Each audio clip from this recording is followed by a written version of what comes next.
का।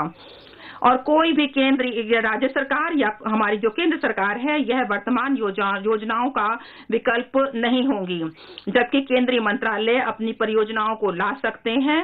1500 करोड़ रुपए का प्रारंभिक आवंटन किया जा रहा है।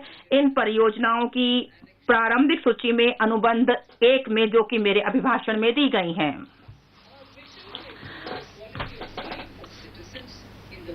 देश के अत्यंत दुर्गम और पिछड़े जिलों में रहने वाले नागरिकों के जीवन की गुणवत्ता में सुधार करने का हमारा जो स्वप्न था, वह महत्वाकांक्षी जिला कार्यक्रम बहुत कम समय में ही साकार हो गया है।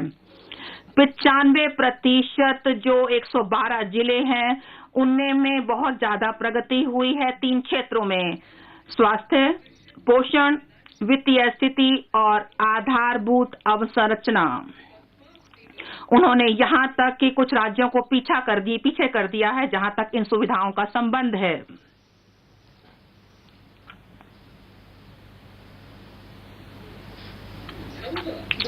हालांकि इन जिलों के कुछ ब्लॉक्स अभी भी पिछड़े हुए हैं। 2022-23 में इस कार्यक्रम के अंतर्गत इन जिलों के ऐसे ही ब्लॉक्स पर ध्यान दिया जाएगा। सीमावर्ती गांव, जहां की जनसंख्या बहुत ही छिटपुट है, उनकी कनेक्टिविटी और बुनियादी सुविधाएं भी बहुत ही सीमित हैं। विकास के लाभ से जो वंचित रह गए हैं, उत्तरीय सीमा के ऐसे ही गांवों को इस नए वाइब्रेंट विलेजेस कार्यक्रम के अंतर्गत शामिल किया जाएगा। यहाँ के क्रियाकलापों में गांव की बुनियादी सुविधाओं, आवास, पर्यटन केंद्रों, सड़क संपर्क, विकेंद्रित नवीकरण ऊर्जा की व्यवस्था है। दूरदर्शन और शिक्षण चैनलों के लिए डायरेक्ट टू होम एक्सेस की व्यवस्था और आजीविका सृजन के लिए सहायता दी जाएगी। इन क्रियाकलापों के लिए अतिरिक्त धन उपलब्ध कराया जाएगा। वर्तमान योजनाओं को एक में मिला लिया जाएगा। हम उनके परिणामों की विवेचना करेंगे और उनको लगातार मॉनिटरिंग भी करेंगे। 2022 में 100% 1.5 लाख डाकघरों में कोर बैंकिंग सिस्टम चालू हो जाएगा, जिससे फाइनेंशियल इंक्लूजन संभव होगा और नेट बैंकिंग के माध्यम से अपना खाता देखा जा सकेगा। यहाँ मोबाइल बैंकिंग होगी और एटीएम की सुविधा भी होगी और डाकघर के खाते से बैंक खाते के बीच बैंक का और पैसे का ऑनलाइन अंतरण भी हो जाएगा। इससे विशेष तौर पर ग्रामीण क्षेत्रों में रहने वाले किसानों और वरिष्ठ नागरिकों के लिए इंटर ऑपरेबिलिटी और फाइनेंशियल इंक्लूजन की सुविधा उपलब्ध होगी। माननीय अध्यक्ष महोदय, हाल ही के वर्षों में देश में डिजिटल बैंकिंग, डिजिटल पेमेंट्स और फिनटेक जैसे अभिनव कार्यों में तेजी से वृद्धि हुई है। सरकार इन क्षेत्रों को लगातार प्रोत्साहित कर रही है, जिससे कि डिजिटल बैंकिंग का लाभ यूजर जो देश के कोने कोने में फैले यूजर फ्रेंडली ढंग से लोगों तक पहुंचाया जा सके। इस लक्ष्य की ओर अग्रसर होते हुए और अपनी स्वतंत्रता का 75 वर्ष मनाते हुए यह प्रस्ताव किया जा रहा है कि 75 जिलों में 75 डिजिटल बैंकिंग यूनिट अनुसूचित वाणिज्यिक बैंकों के द्वारा स्थापित किए जाएंगे। डिजिटल पेमेंट इकोसिस्टम, जो कि पिछले बजट के लिए था, वह 2022-23 में भी जारी रहेगा और इससे हमें डिजिटल पेमेंट्स को और अधिक अपनाने के लिए प्रोत्साहित किया जा सकेगा। इसके तहत पेमेंट प्लेटफॉर्म के प्रयोग को बढ़ावा दिए जाने पर ध्यान दिया जाएगा, जो इकोनॉमिकल और यूजर फ्रेंडली होता है। महोदय, मैं अगली बात पर अब बढ़ती हूँ। हमने हाल ही के वर्षों में देखा है कि 25,000 से अधिक अनुपालनों को कम कर दिया गया है और 1,486 संघीय कानूनों को खत्म कर दिया गया है। हमारी सरकार की यह प्रतिबद्धता को दर्शाती है। Minimum government and maximum governance की यह सरकार की जो मजबूत प्रतिबद्धता है उसको दर्शाती है।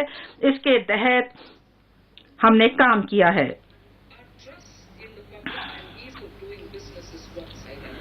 और हमने ईज ऑफ डूइंग बिजनेस का जो हमारा लोगों में विश्वास है उसको हमने यहाँ दर्शाया है।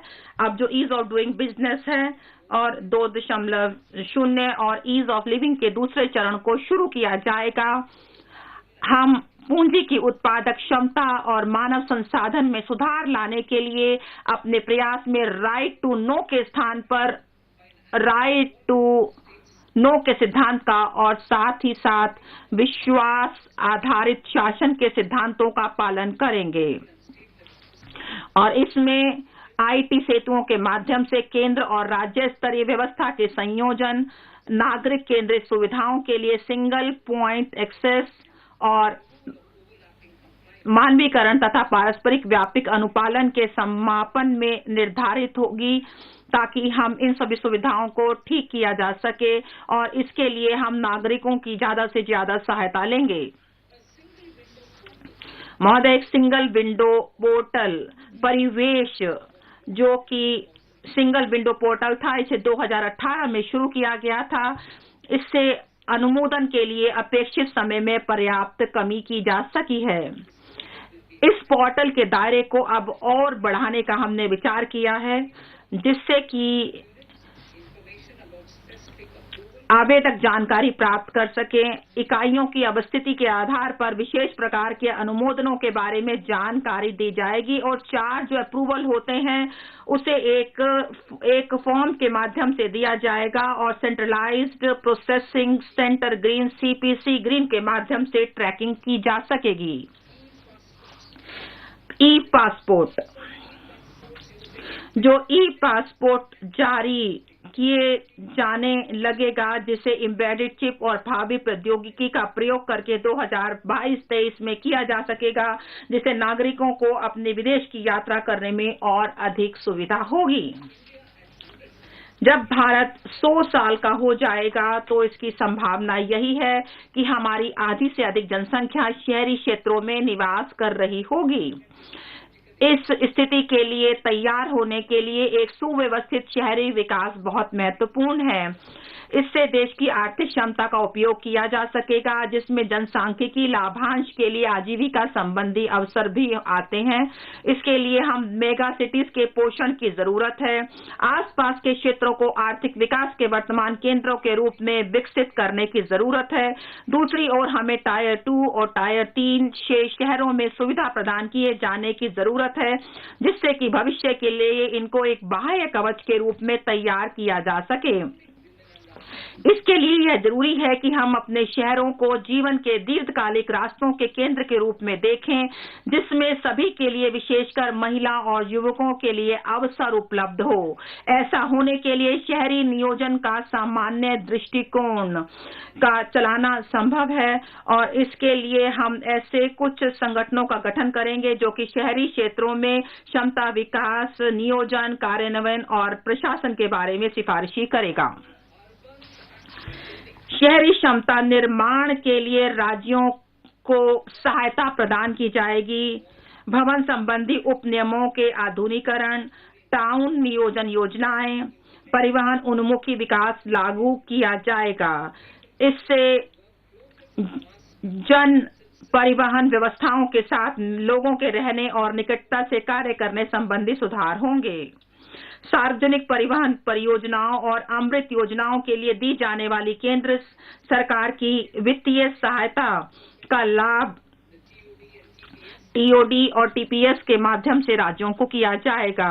जहां तक भारत का विकास करने के लिए और शहरी नियोजन और डिजाइन में भारत विशिष्ट ज्ञान विकसित करने और इन क्षेत्रों में प्रमाणित प्रशिक्षण प्रदान करने के लिए विभिन्न क्षेत्रों में 5 मौजूदा शैक्षिक संस्थाओं को उत्कृष्टता केंद्रों के रूप में चिन्हित किया जाएगा।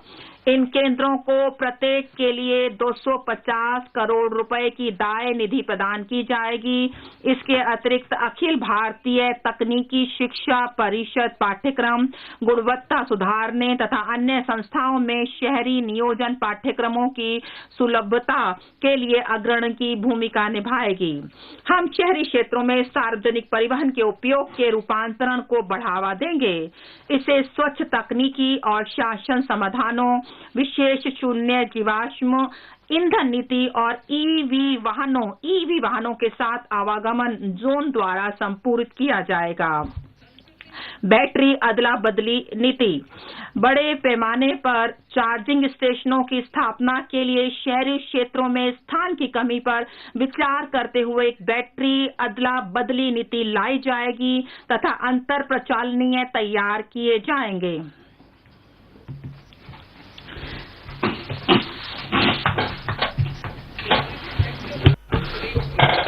निजी क्षेत्र को एक सेवा के रूप में बैटरी अथवा ऊर्जा के लिए धारणीय और नवप्रवर्तनकारी व्यवसाय मॉडल विकसित करने के लिए प्रोत्साहित किया जाएगा।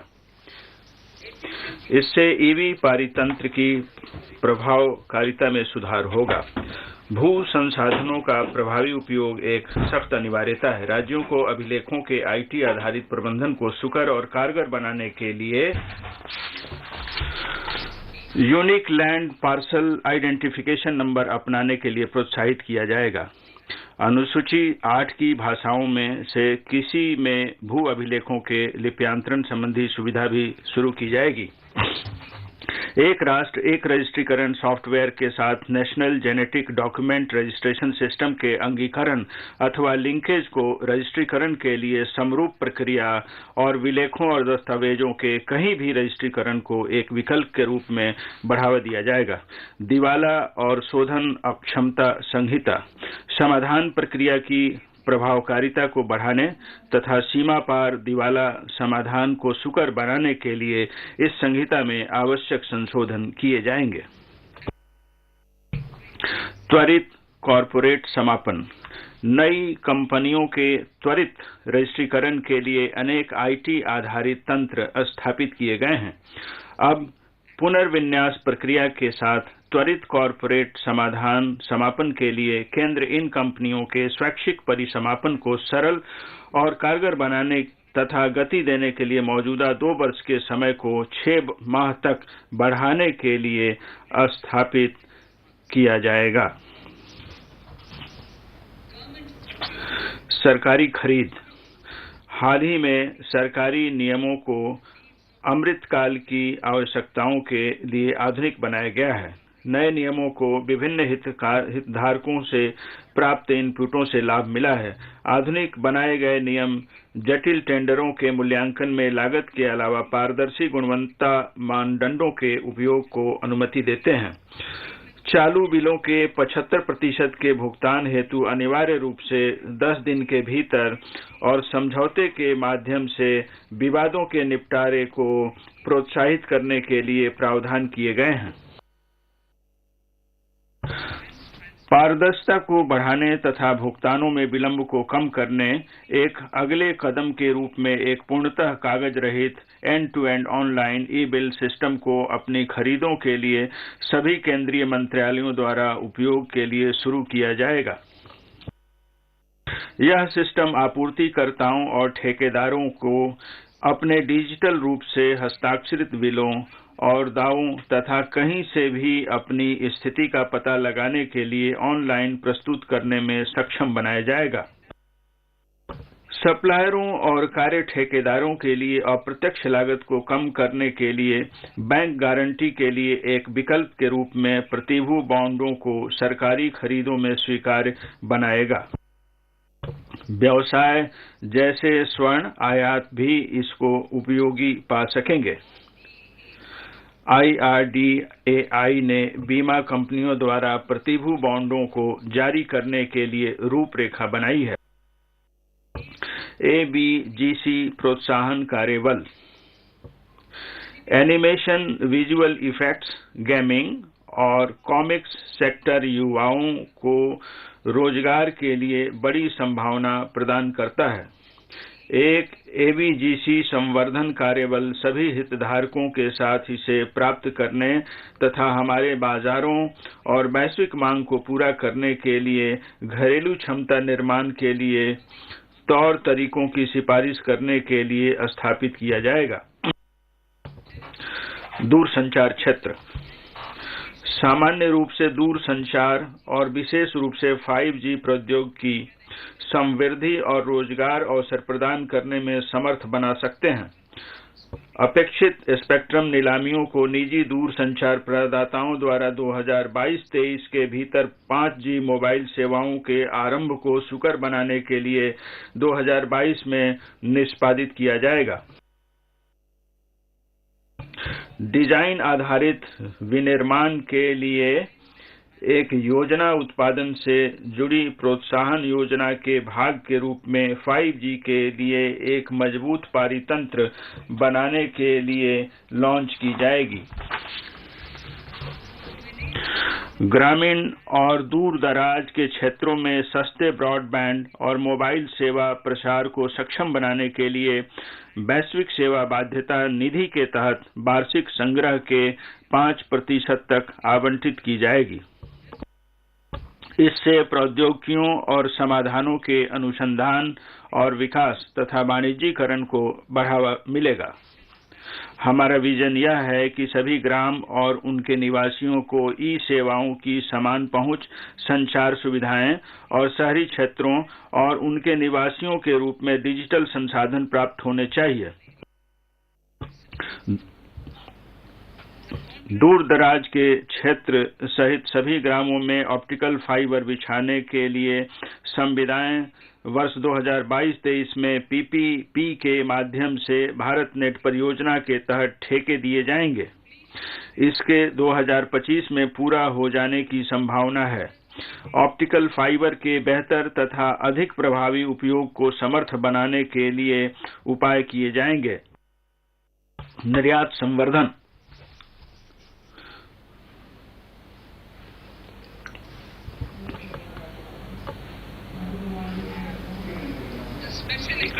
विशेष आर्थिक जोन अधिनियम को एक नए विधान से प्रतिस्थापित किया जाएगा, जो राज्यों को उद्यमों और सर्विस हबों के विकास में भागीदार बनने के लिए समर्थ होंगे।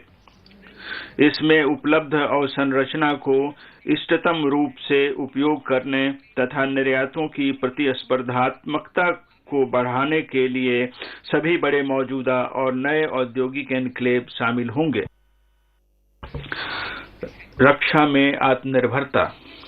हमारी सरकार निर्यातों को कम करने और सशस्त्र बलों के लिए उपकरणों में आत्मनिर्भरता को बढ़ावा देने के लिए प्रतिबद्ध है। पूंजीगत खरीद बजट के 2021-22 में 58% से बढ़ाकर वर्ष 2022-23 में घरेलू उद्योग के लिए 68% तक उत्कृष्ट किया जाएगा। रक्षा अनुसंधान और विकास कार्य उद्दृष्टि रक्षा अनुसंधान और विकास बजट के 25% के साथ उद्योगों, स्टार्टअप और शिक्षा जगत के लिए खोला जाएगा।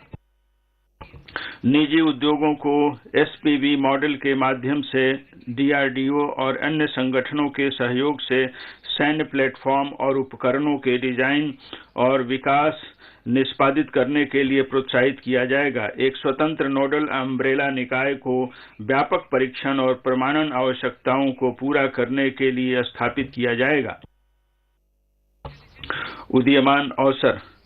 कृत्रिम सतर्कता, भू-स्थानिक तंत्र और ड्रोन, सेमीकंडक्टर और इसका पारितंत्र, अंतरिक्ष अर्थव्यवस्था, जेनोमिक्स, फार्मास्यूटिकल्स, ग्रीन एनर्जी और स्वच्छ आवागमन तंत्रों में बड़े पैमाने पर धारणीय विकास की सहायता करने तथा देश को आधुनिक बनाने की भारी संभावना है। ये युवाओं के लिए रोजगार अवसर प्रदान करते हैं तथा भारतीय उद्योग जगत को अधिक प्रभावी और प्रतिस्पर्धी बनाते हैं। सहायक नीतियां, सरल विनियमों, घरेलू क्षमताओं के निर्माण के लिए सुविधापरक कार्यों और अनुसंधान और विकास को बढ़ावा देने जैसे कार्यों से सरकार के दृष्टिकोण को दिशा निर्देशित किया जाएगा।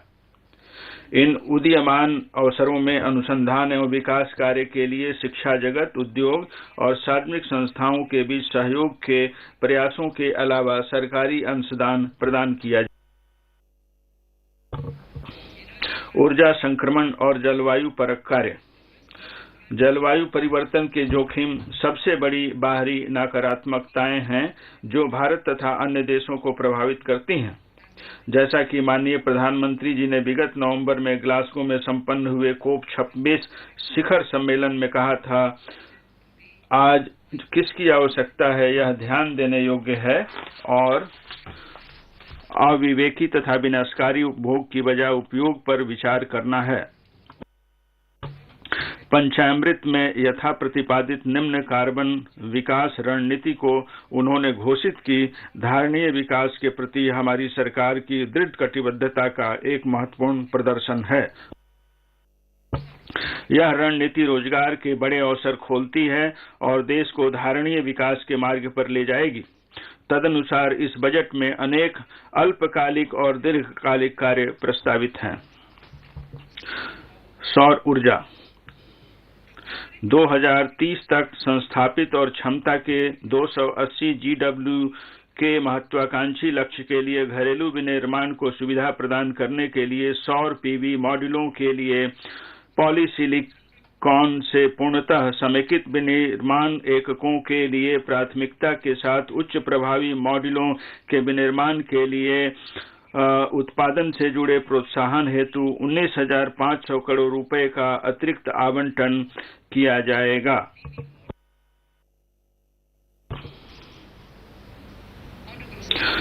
माननीय अध्यक्ष महोदय, वृत्ताकार अर्थव्यवस्था संक्रमण के उत्पादकता बढ़ाने तथा नए व्यवसायों तथा रोजगारों के लिए बड़े अवसर सृजित करने में सहायता करने की संभावना है। 10 सेक्टरों जैसे इलेक्ट्रॉनिक अपशिष्ट, वाहनों की अवधि समाप्ति, प्रयुक्त तेल अपशिष्ट और विषैले और घातक औद्योगिक अपशिष्ट के लिए कार्य योजनाएं तैयार हैं। अब अवसंरचना, प्रतिलोमी संभार तंत्र, प्रौद्योगिकी उन्नयन और अनौपचारिक क्षेत्र के साथ एकीकरण के मुद्दों के समाधान पर ध्यान दिया जाएगा। इसे विनियमन, मनो और विस्तारित उत्पादक उत्तरदायित्व रूपरेखा और नव प्रवर्तनकारी सुविधाकरण को कवर करते हुए सक्रिय जननीतियों द्वारा समर्थन दिया जाएगा।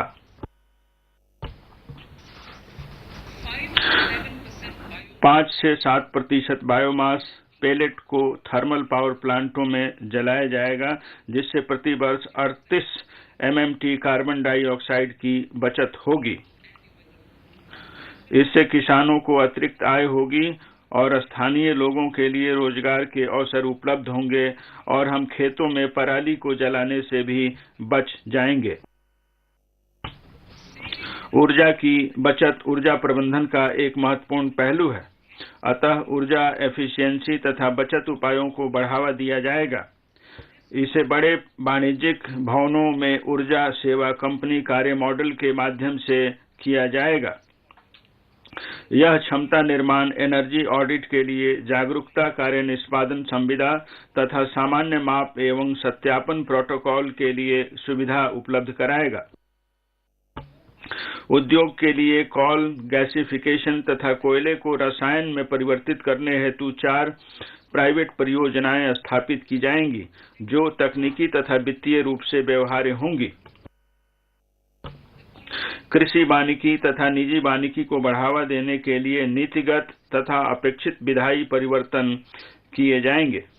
इसके अलावा अनुसूचित जाति और अनुसूचित जनजाति जो कृषि वानिकी करना चाहे के किसानों को वित्तीय सहायता उपलब्ध कराई जाएगी।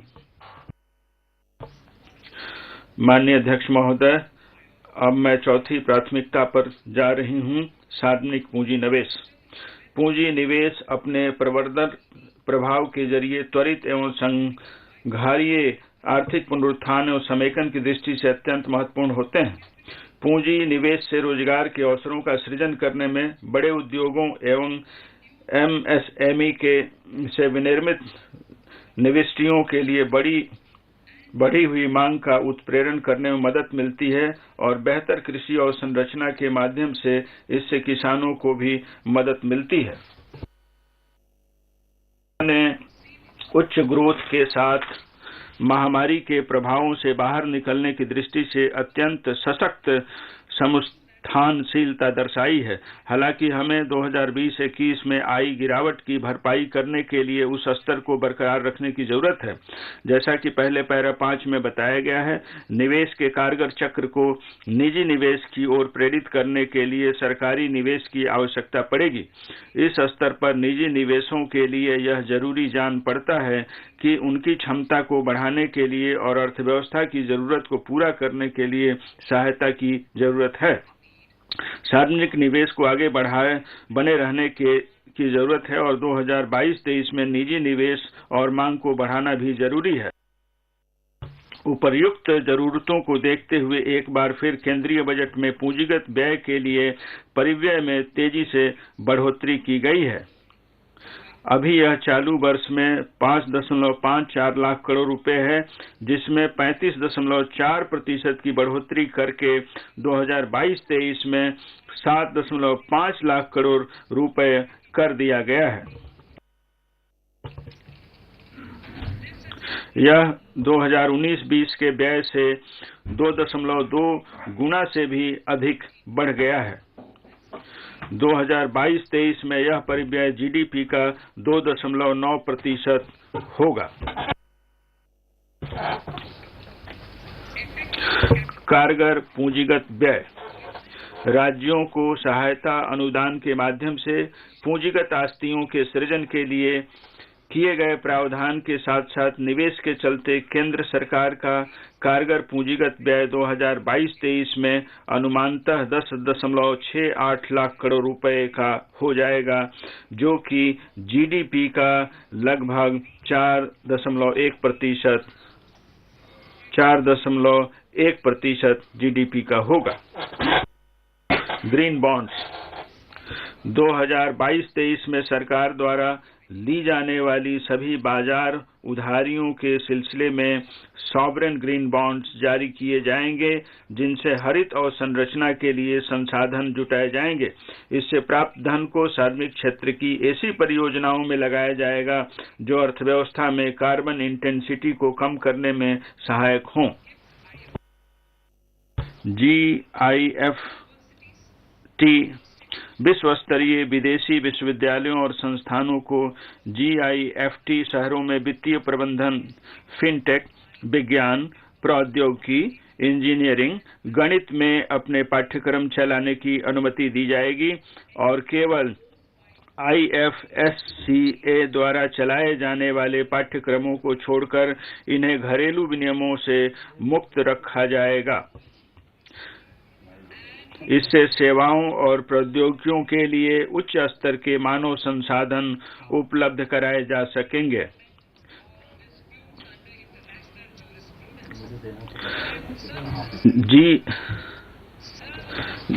GIFT शहरों में अंतर्राष्ट्रीय विवाचन केंद्र की स्थापना की जाएगी, जिससे अंतर्राष्ट्रीय न्याय शास्त्र के अनुसार विवादों का समय पर समाधान किया जा सकेगा।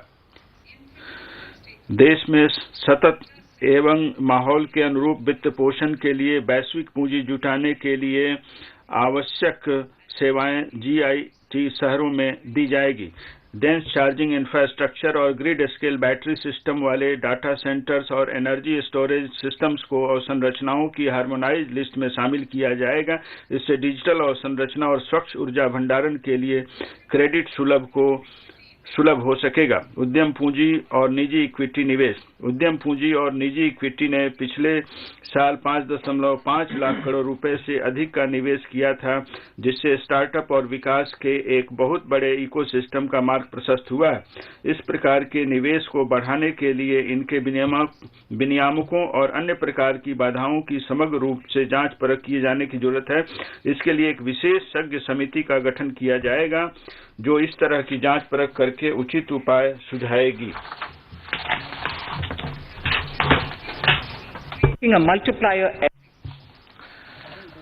सरकार के द्वारा सहायता प्राप्त फंड्स NIIF और फंड्स के सिडबी फंड से अत्यधिक पूंजी प्राप्त हुई है, जिससे बहुआयामी प्रभाव देखने में आया है। प्रमुख उद्यमान क्षेत्रों जैसे कि climate action, deep tech, digital economy, pharma और एग्रीटेक को बढ़ावा देने के लिए सरकार सम्मिश्रित वित्त पोषण के लिए उद्देश्यपरक धन उपलब्ध कराएगी, जिसमें सरकार का हिस्सा 20% तक सीमित होगा और कोष का प्रबंधन निजी कोष प्रबंधकों के द्वारा किया जाएगा। अवसंरचनात्मक परियोजनाओं की वित्तीय संभावनाओं अवसंरचना की जरूरतों के वित्त पोषण के लिए यह जरूरी है कि सरकारी निवेश में बड़े पैमाने पर निजी पूंजी भी मिलाई जाए। सरकारी निजी भागीदारी वाली परियोजनाओं के साथ साथ दूसरी परियोजनाओं की वित्तीय संभावनाओं को बढ़ाने के लिए बहुपक्षीय एजेंसियों से तकनीकी और ज्ञानपरक सहायता प्राप्त करने के साथ साथ आवश्यक उपाय किए जाएंगे। इनकी वित्तीय संभावना को बढ़ाने के लिए विश्व के सर्वोत्तम तरीकों को अपनाना होगा, वित्त पोषण के नए रास्ते अपनाने होंगे तथा संतुलित जोखिम परक